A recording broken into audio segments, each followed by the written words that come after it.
and welcome to the FuturePrint Leaders Summit.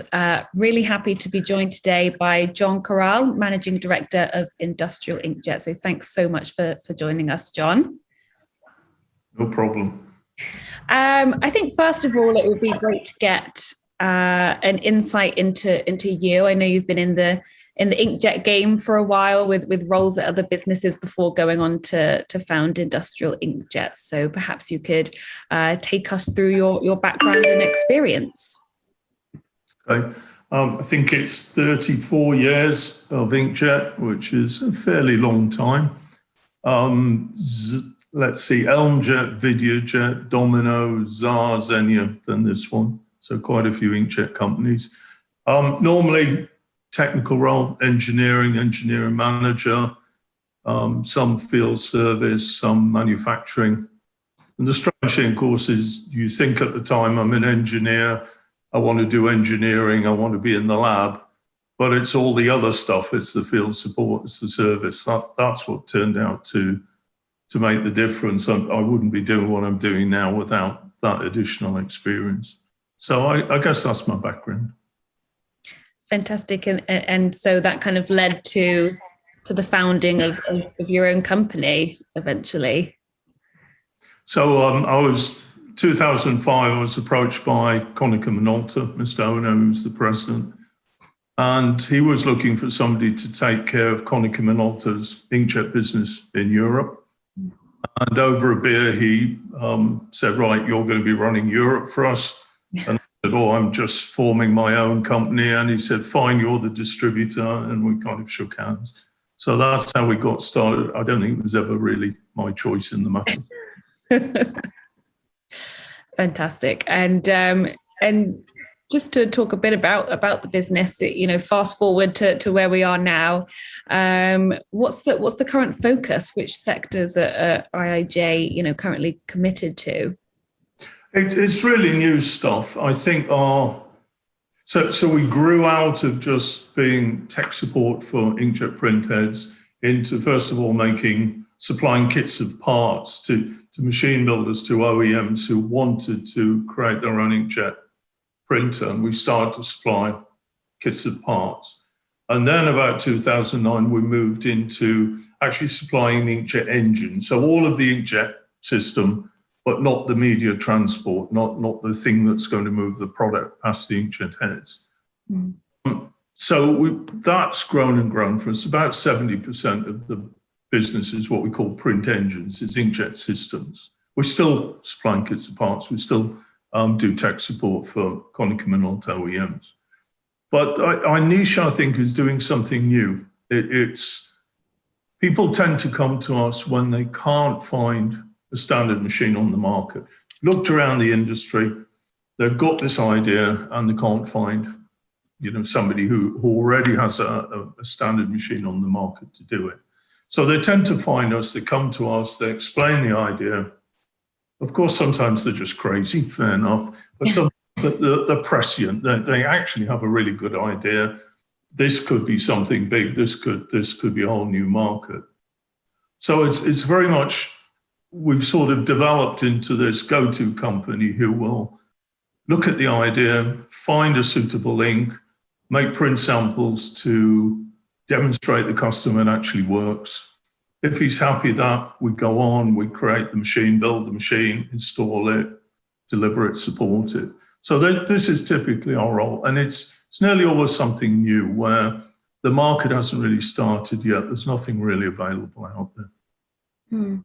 And that's really interesting because it's customer led. It's like you said, it's having people come to you and tell you what they need, and you kind of meet them on what they need and develop it. And I guess that kind of puts you ahead of the game a bit. How do you kind of stay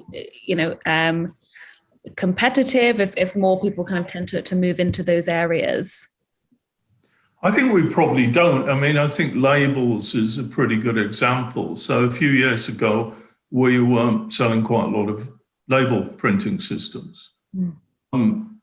That's not so important to us anymore. I don't say we don't. We still do sell, but as a fraction of the business, it's not that large anymore. the label market for me is fairly saturated now. There's a lot of people selling standalone presses. Our niche, if anything, is retrofit. It's taking an existing flexo press and fitting inkjet into it to turn it into a hybrid press. But I really wouldn't see us as trying to sell standalone label presses now. That market's, for me, been and gone. We've moved on. We're into other markets, other technologies now. And that's interesting because, looking at kind of Label Expo, whichever the last one was, 2019, I went there and hybrid was a big thing. It was a big talking point. And, IIJ has had its kind of, been in the hybrid game for a long time. You were doing 2011, I think, 2011 was our first hybrid install. So yeah, so do you kind of you get there early and you almost moving out of it onto the next thing once other people are kind of catching up, do you think? Yeah, and it's not necessarily some big strategic decision. It's almost customer led. As soon as the market becomes quite saturated, it's all about price. It's all about delivery, and the customers dry up for us. It's new people in new markets, Decor, flexible packaging, security. They're the people who are coming. So I can't claim some fantastic strategic vision. It's just the way the business operates, really. Fantastic. And you mentioned Decor there. That's been something that's, it seems like during the pandemic, it's definitely been, a consumer focus. People are spending more time at home. They're thinking, not keen on that shabby wallpaper, and So, what would you say in terms of inkjet and Decor trends, and in terms of your operation in that space as well? You're absolutely right that Decor is having a fantastic time. We've got a large customer in USA. I was talking to our USA manager the other day, Graham Flatcheck, and I think he said that customer had already shipped, I think it's window blinds. They'd shipped more already this year than the whole of the previous, a typical year like 2019. That 3 or 4 times now the production rate there we're at. Decor's really interesting. I mean, it's been around a lot of years in terms of things like high pressure laminates, board printing, direct to board printing. The big thing that we're aware of at the minute is just a shortage of wood. There is a world shortage of high grade, high quality wood, oak, maple, walnut. You can't get them. There's plenty of beech. If you want beech, you can get it. So what do the big furniture manufacturers do? They either got to wrap the wood in a foil, a printed foil, or they try to print direct. Direct is far more economic. It's much cheaper. You don't get wrinkles when you go around the curves, but it's technically difficult. You're trying to move an inkjet print head over a complex shape. But I think that's a big potential. I mean, that is beech that's been printed to, you can still see a little bit of the color, but it's been printed to look like good quality wood. Mm-hmm. So this is the kind of market that we see is likely to take off big time in Decor. The other one, my personal favorite, we've been working on this year, is wallpaper. So, digital wallpaper is definitely coming. It's already there with scanning machines, but they're too slow. Mm-hmm. Volume manufacturers are looking for 60, 70 meters per minute, linear speed, the same as their conventional presses. Now, when we can produce machines that will do that with inkjet, that are economic, that allow them to get away from the design problems with conventional press. Conventional press got a 600 millimeter repeat. So every pattern repeats 600. With inkjet, you've got none of that. You can print a mural wall. You can print, the whole room is one big picture. So the market's been crying out for this for at least 5 years. If we can crack the technology and start to supply a machine, then that's certainly going to be a very successful market for inkjet print. Fantastic. It's amazing to think about what you can do, and people don't a lot of people don't know about it, but the possibilities are absolutely incredible in that space. So that's going to be really exciting to keep an eye on. There's quite a queue for a high-speed wallpaper printer. Our frustrations, we've been trying to crack it for a number of years. I think we're there, but I've said that before. We'll see in the next few months, I think. Fantastic. Well, I'm sure we'll be kind of keeping a keen eye on that.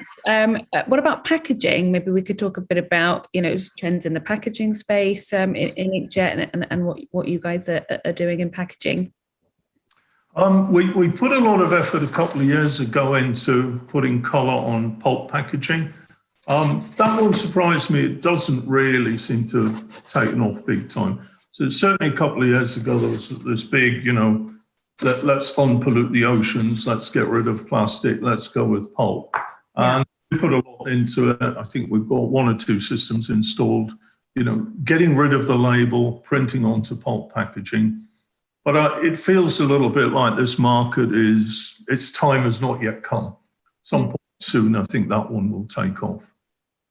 Flexible packaging, kind of similar. The last 3 or 4 years, a lot of the big analog press manufacturers, people making printing presses for flexible packaging, for things like food pouches, coffee pouches, drinks pouches.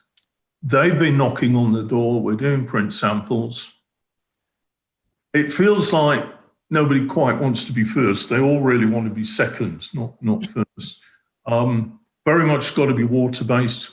Nobody's willing to go with UV, even low migration UV. We've found an ink that seems to work really well on non-porous, flexible packaging materials, water-based ink. I think that the situation with that is somebody will start and everybody will follow. And it's soon. I think it's coming soon, but it hasn't quite happened yet.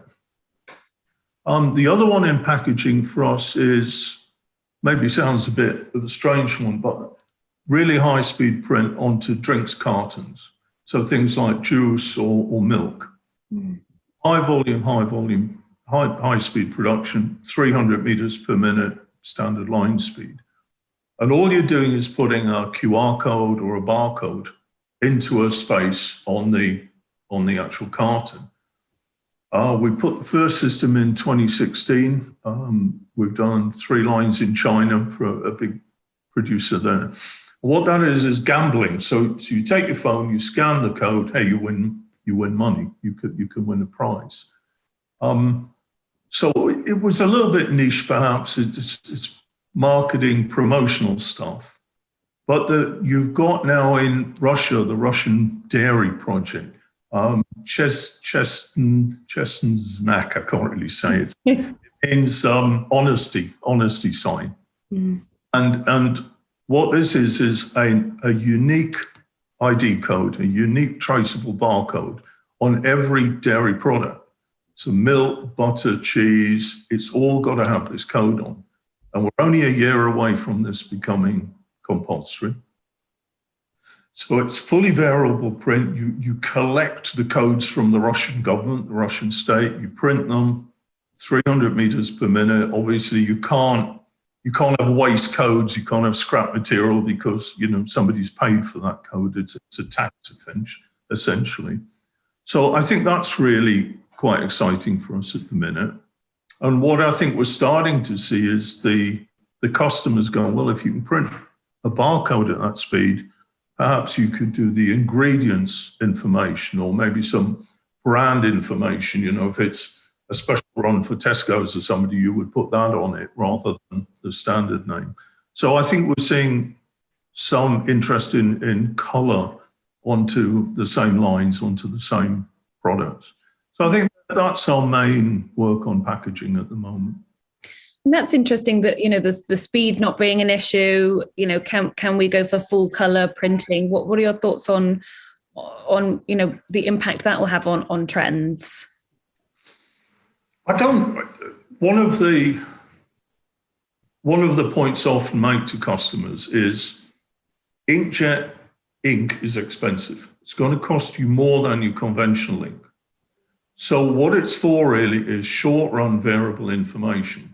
you have to do the economics. You have to look and say, right, when I'm printing my fruit juice carton conventionally, I've got so many hours of setup, so much tooling. The ink's costing next to nothing, but I've got all this waste, all this downtime.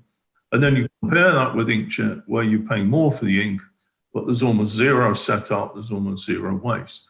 So it always comes down to the economics. Now, the more color you put down, the more likely it is the economics don't really favor Inkjet. Mm. If you're printing a big solid block color, well, why would you do that with Inkjet? You know, the Inkjet is going to be more economic for the variable stuff that you're changing every 10,000 or 20,000 cartons. So I don't ever say Inkjet should totally replace conventional printing. To be honest, if you're printing millions of anything the same, it's not digital. It's not Inkjet. That's the kind of thought in my head. But I think in terms of ingredients, some brand variation, partial variation on the carton, yeah, that could probably be economic done digitally. Mm. It's about, choosing what Inkjet's really good at and, making sure that the numbers add up, really. Yeah. So how is IIJ, supporting and advocating for the drive towards digital in those markets in Decor and how are you committed to that? As I say, it's pretty much everything we do. It's the whole company's set up for that. Sometimes we're still supplying heads to OEMs, and supporting them. But again, it's typically the OEM, somebody with a new idea and a new target, a new market, a new application. So really, it's whether it's just an OEM or whether we're going to supply a complete system. Most of what we do is helping a customer to create his dream, really, we create a system that matches his vision, that's going to work economically for him, that's going to, to complete this goal in his head. One interesting thing during the virus is I think there's been a lot of people sitting at home, and what they've been doing is thinking, and what they seem to have been thinking about is the future. Mm. Do they really want to go back to doing it the way they used to? Maybe now is the time to think about doing things new ways. So the rate of new inquiries in the last year has gone through the roof for us. Mm. There are so many people coming to us with new ideas, new concepts, new things to try out.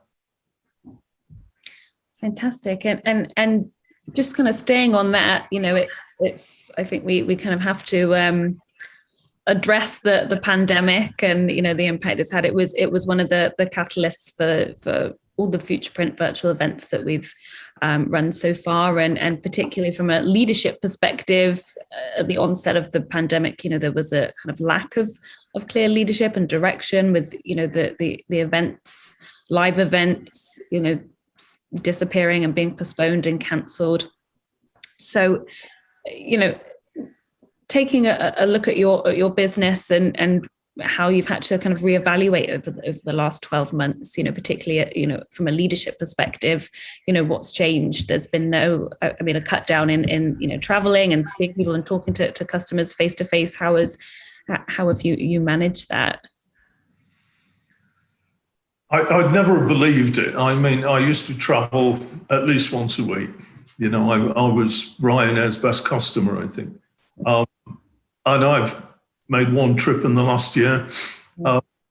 Can't say I'm really missing it that much. I mean, I am 4-5 times a day. I'm on a conference call with customers. Mm. It used to be, 2 or 3 meetings a week, and the rest of the time was travel. So there really is something to be said for, virtual conference meetings. I suspect what will happen is when, a year from now when the virus is gone, people will expect you to come again and the travel will build up. But I can't say I'm in any great hurry myself. I think it is quite efficient working the way we're doing it. The really challenging one, the one I was surprised we've coped with, was service and installations. Mm. If you go back a year, and our service department tracked this, about 86% of service was done remotely, by video, by email, by TeamViewer, and 14% was getting on a plane. Obviously, in the last year, it's 100% remote. It's 100% by link. I would have thought it was quite impossible to, for example, install a machine remotely. How do you physically lift it in place? Well, the answer is you talk the customer into it, and then you have at least one video link running. You've got TeamViewer so you can actually see the PC, see the software, see what's happening. And you just very carefully explain to him what he needs to do. You improve the training, the preparation materials he gets beforehand. And we've done it, and we've been, with a few small number of exceptions, we've managed to install everything over the last 12 months remotely. What really, really surprised me was our insurance company. Because quite early on, there was a customer who said, well, I would do it, but if I touch this thing and break it, now whose fault is that? Right. So we contacted our insurance company. I think they thought about it for a bit, and they said, okay, tell us the day it starts, tell us the day it finishes, we'll cover it. Wow. And I was really quite impressed with that. And you go to the customer and tell him that, he goes, okay, no problem, let's have a go. So that's worked really well for us. Wow, fantastic. And that's, going forward, has it had any impact on how you might, tinker with the way you deliver some support services, or, any? I think we will revert back to travel carefully and, in a rational way. Yeah. I can't really see anybody just heading straight down to the airport the morning after. We've got used to it. It is efficient doing it this way. But I mean, a virtual install probably takes 2 to 3 times as long to direct, physically their install. So there's a balance. You've got to look at it and see whether it's worth doing or not. And just want to, kind of staying with looking to the future, but, at more big picture, this event is really a fantastic opportunity for the community to take some insights from leaders in the industry. And I think, particularly your perspective's, unique, and what we've discussed of, customers come to you, you've got your eyes on the emerging markets, before they're, in the mainstream. If you look ahead to the next 2 years in terms of the development of Inkjet, what do you see? How do you see things playing out in terms of trends and the development of the technology?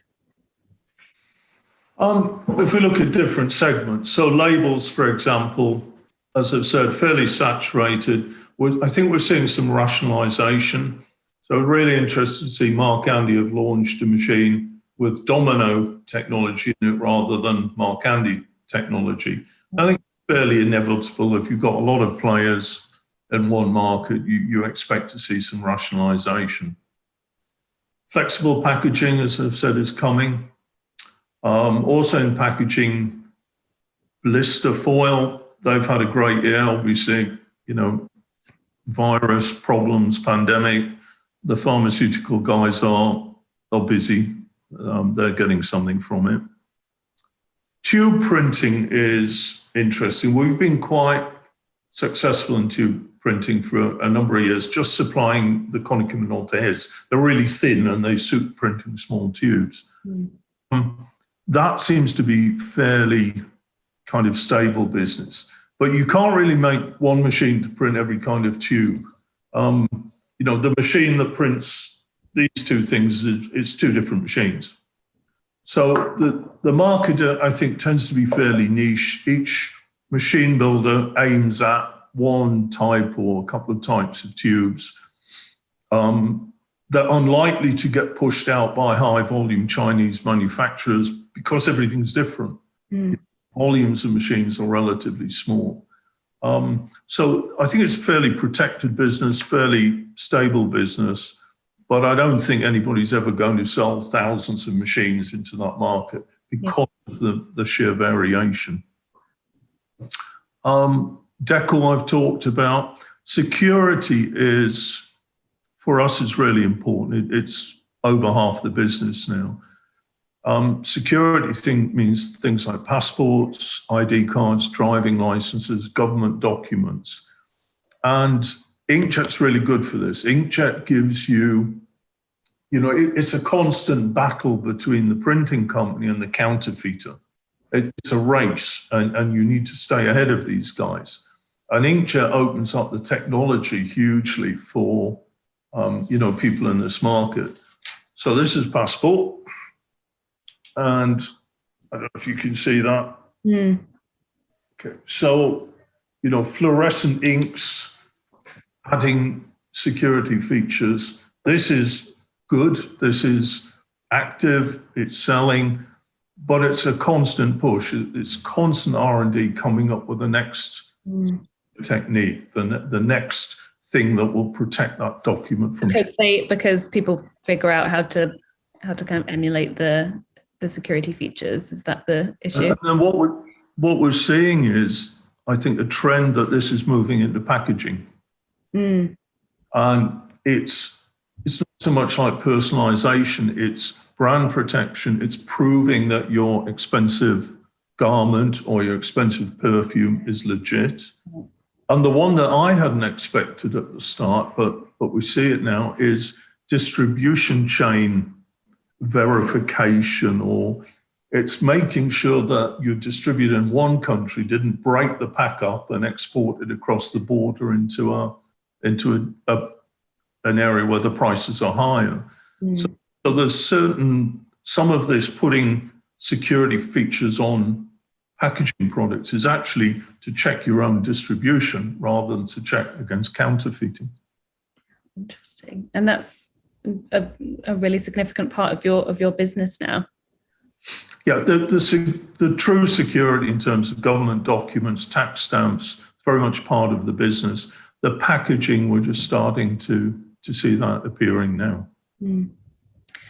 Interesting. So it's a huge amount of possibility for Inkjet over the next 2 years. Lots of opportunities to get into these growing markets. So that's really, really exciting stuff. Thank you so much for sharing that with us. I think just, we're nearly at the end of our allotted time, but I think just to put you on the spot a little bit, as it's, the Leaders Summit, it's as I said, a great opportunity for those of us in the industry to look at the leaders and get their insights. But from your perspective, is there anybody that has or does inspire you as a leader, or is there any particular style that you think you have that's important to leadership? I'm almost embarrassed to say it, but Mr. Oda from Konica Minolta has long been a friend of ours. He helped us start the company. There was something he said to me, Jeeves, probably 13, 14 years ago. It was quite early on. And we were talking about a lead, an inquiry. Can't even remember what it was about, but it was something a little bit unusual. It might have been printed electronics. And he said, look, sometimes the job is not so much to create a new sale as to create a new market. And I try not to forget that one. That's quite important for us. Yeah. Well, based on our discussion, it sounds like you didn't forget it, and you're really into those new markets, and really, really interesting talking to you, John, about everything that IIJ are doing and your insights into the future of the industry as well. So thank you so much for giving up your time and sharing that with us today.